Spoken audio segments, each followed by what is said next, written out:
V tomto videu si ukážeme, ako si v TISE vytvoriť nového používateľa, prípadne ako zmeniť heslo či PIN kód. Nového používateľa v TISE môže vytvoriť len administrátor, čiže ak ste administrátor, kliknite na ikonu adresár, položka používateľia systému a tu môžete vidieť zoznam používateľov vo vašej optike. Viete si ich aj filtrovať na administrátorov a zamestnancov. Teda ak chcete vytvoriť nového používateľa, kliknite vpravo hore na zelené tlačidlo Nový používateľ. Zobrazí sa vám karta, kde je potrebné vlastne vypísať všetky údaje. Čo sa týka loginu, zvolíme si ideálne meno. Všetko sa píše malými písmenami, bez diakritiky a bez nejakých špeciálnych znakov. Heslo je potrebné si zadať tak, aby bolo dostatočne silné. Potom si zadáme meno, vyberieme si jazyk, nezabudnime vybrať skupinu a teda predpokladáme, že ste administrátor a vytvárate nového používateľa ako zamestnanca, takže zaradíme ho do skupiny zamestnanci.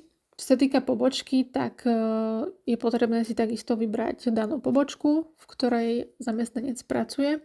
Telefón povinný nie je, ale je potrebné vyplniť e-mail a PIN kód. E-mail ideálne pracovný a PIN kód vyplňame len v prípade, ak vaša optika využíva vlastne funkciu PIN kódov. PIN kódy slúžia na prepínanie používateľov bez toho, aby sa používateľia museli z TISu odhlásiť a naspäť prihlásiť. Ak vám vypíše, že PIN sa už v databáze nachádza, tak si zvolte iný PIN kód. Takisto si vyberáme schému zákazky, respektíve takú schému zákazky, ktorú potrebuje ten daný používateľ vidieť.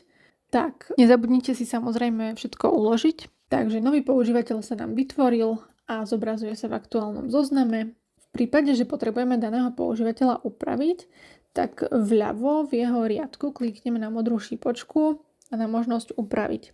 Zobrazí sa nám okno, kde je možné jeho informácie upraviť, prípadne doplniť. Čo sa týka PIN kódu a hesla, tak tiež vieme vytvoriť nové heslo a nový PIN kód danému používateľovi v prípade, ak ten daný používateľ svoj PIN kód alebo svoje staré heslo zabudol, nemá ho nikde zapísané, tak vlastne v tejto editácii používateľa vy ako administrátor dokážete kvázi zmeniť alebo vytvoriť nové heslo, nový PIN kód bez toho, aby ste museli zadať staré údaje. Ale toto dokáže, podotýkam ešte raz, len administrátor. Nezabudnite samozrejme zmeny uložiť a nový používateľ je na svete.